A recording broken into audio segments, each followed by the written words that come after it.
We provide you the platform to turn your dreams into reality. Give wings to your aspirations with KR Mangalam University. अगर आप अब train से यात्रा करने जा रहे हैं तो अब आपको थोड़ी ज्यादा जेब ढीली करनी पड़ सकती है, क्योंकि अब किराए में बढ़ोतरी होने जा रही है जो 1 जुलाई से लागू किया जा रहा है।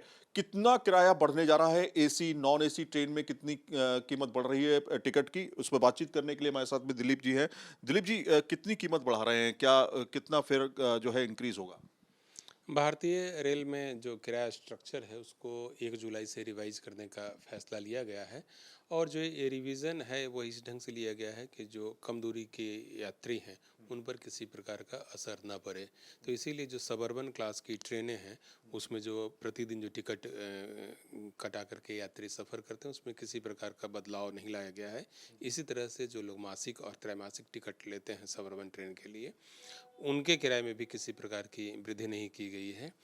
साधारण क्लास का जो टिकट होता है, जो सेकंड सीटिंग क्लास का जो टिकट होता है, उसमें भी 500 किलोमीटर तक जो फेयर स्ट्रक्चर है वह सेम रखा गया है। यानी कि 500 किलोमीटर से कम की दूरी वाले जितने भी टिकट इशू होंगे उसमें किसी प्रकार का बदलाव नहीं लाया गया है।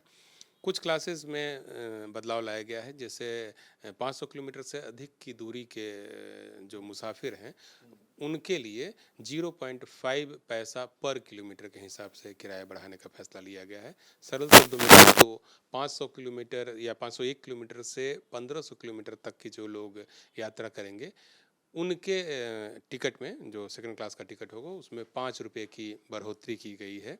जबकि 1501 किलोमीटर से 2500 किलोमीटर की यात्रा जो करेंगे उनके किराए में 10 रुपये की बढ़ोतरी की गई है।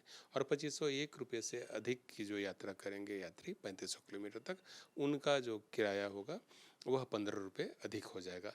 इसी तरह से जो मेल एक्सप्रेस ट्रेनें हैं उसमें जो नॉन एसी स्लीपर क्लास है उसमें 1 पैसा प्रति किलोमीटर के हिसाब से किराए में वृद्धि करने का फैसला लिया गया है।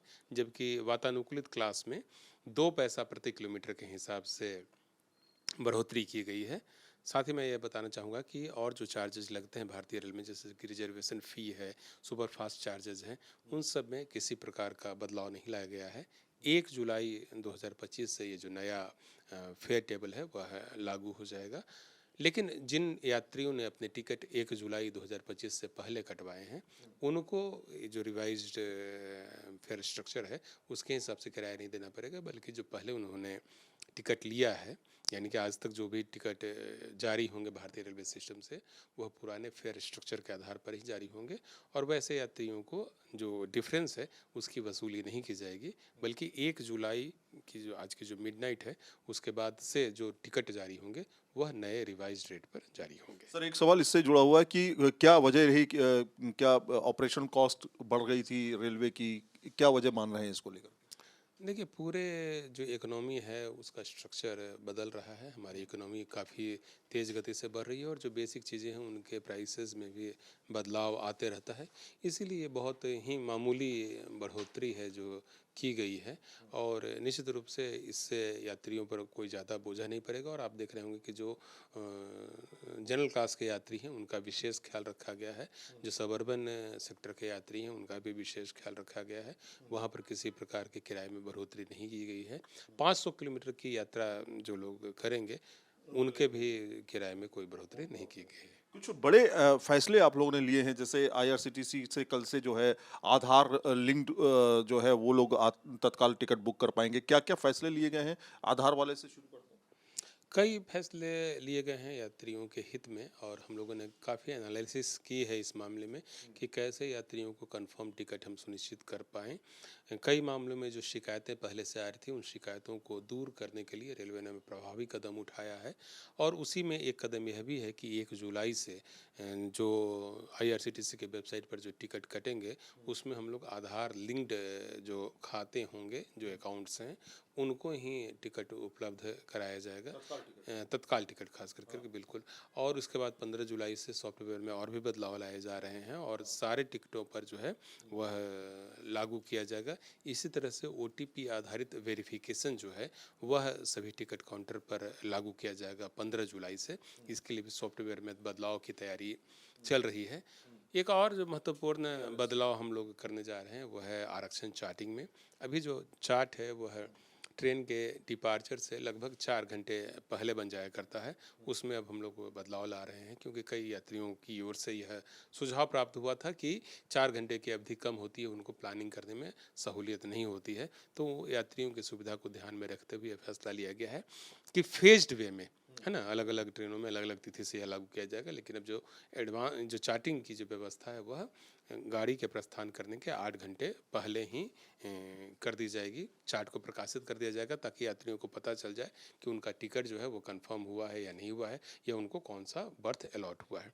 इसी में एक और ज़रूरी सूचना है, वो यह है कि 2 बजे तक दिन में जो भी ट्रेन 14 बजे या उससे पहले परिचालित होते हैं, उनका चार्ट जो है हम लोग एक दिन पहले रात्रि 9 बजे ही प्रकाशित कर देंगे, उसको जारी कर देंगे। और ऑनलाइन माध्यम से या जो हमारा SMS वाला सिस्टम है उसके माध्यम से यात्रियों को इसकी सूचना भेज दी जाएगी कि उनका टिकट कंफर्म हुआ है या नहीं हुआ है, और यदि कंफर्म हुआ है तो उनको कौन सा सीट उपलब्ध हुआ है।